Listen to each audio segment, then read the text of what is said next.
Hello there, and welcome back to another edition of the Hot Lap Classic Remastered. And this now we take a look at the 1995 Honda Integra Type R. One of the last Integras to run. It's this and then one more Acura and we're done, but this is it for Honda Integras, but there is one more Acura.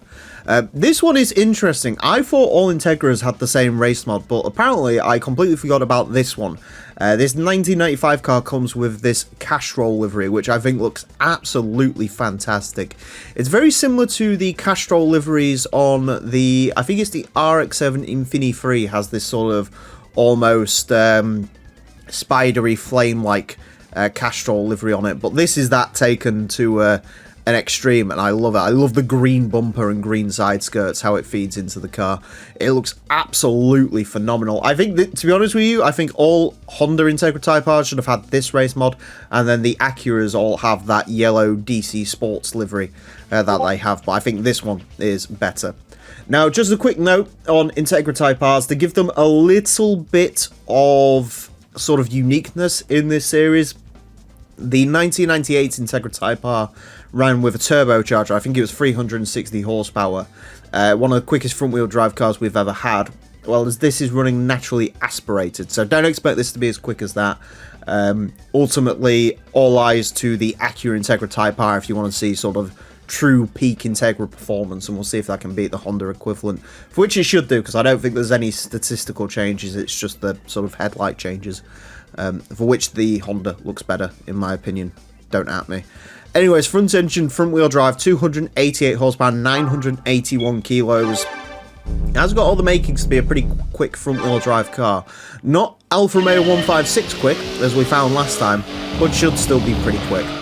Anyways, to find out how the 1993 Honda Integra Type R gets along, it is going to get 6 laps of the Motorsports Land Track and Odds at the best time it possibly can. Our current leader is the Suzuki Cultus Pikes Peak Edition. That car set a time of 26.540. The 1995 Integra Type R, unlikely to beat that. In terms of where this is going to go, I've got my eye, for some reason, on the Acura Integra Type R. That set a time of 30.708, the 95. I think, I almost want to say that was running turbo. It wasn't running race mod. So 30.708 should be achievable. There's also the Mugen Integra Type R, if it beats that, which set a time of 30.4. Again, I think that was turbocharged, so more power, but this has the race mod and is lighter, so that should hopefully count for something. I want this one to do well because I really like the way it looks. 30.954 on its first flyer. Yeah, maybe that 95 was... Is that how I split Integras? Did I do like one with the turbo, one without, and then both of the Acuras are turbo, but one's non-race mod? I don't remember. It's been a while since I sort of divvied up what was running NA and turbo. And to be perfectly honest with you, if I would do this series again, which I'm not, but if I was going to, I'd maybe reconsider some of the divvy-ups I did in terms of what sort of ran with what. One of the key ones would have been that 156 twin spark, or 156 from last time, running the twin spark with race mod. Because I think that would have maybe got into the under 30s, but maybe after this series, I don't know, maybe I should do like a developer commentary on sort of the Hot Lap Classic, and sort of see what I can tell you about, you know, director's commentary, that sort of thing, you know. I'll release the... I've been on about doing this for a while. I'll release the sort of full, like, episodes 1 to 100, and then maybe release like a developer commentary over it, so I can like milk it for all it's worth, because that's going to take a while to put together, and sort of give you like a sort of behind the scenes walk through what I was thinking when all cars were going around. I feel like there'd be a lot of silent moments in that, because I'd have to talk for about 6 hours.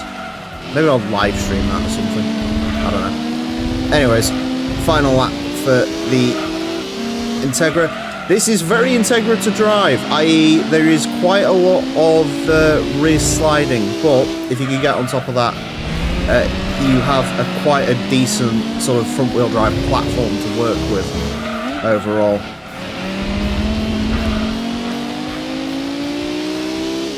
I got a bit on the grass there. I think if I didn't get on the grass, this might have been a little bit quicker. But I mean, I'll take that.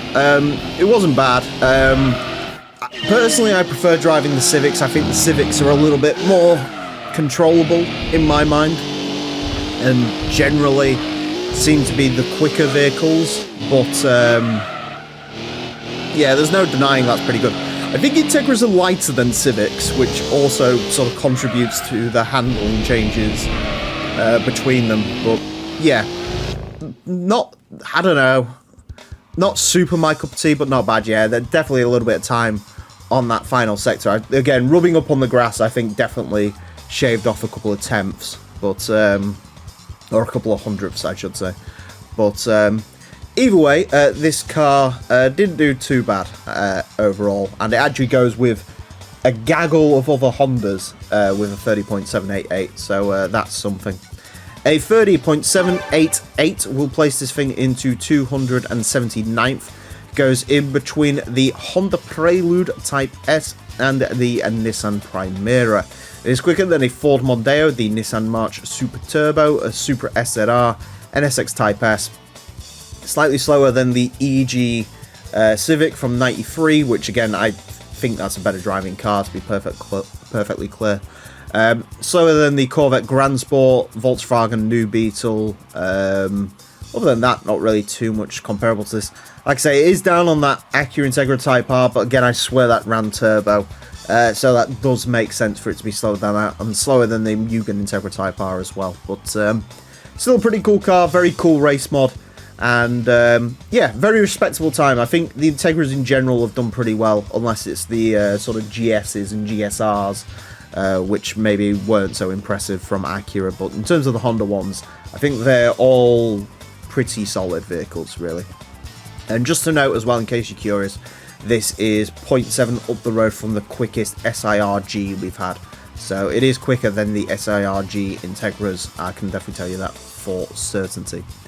Anyways, that is it for this episode. Thank you all very much for watching. Join me next time when I'll be driving something completely different. Until then,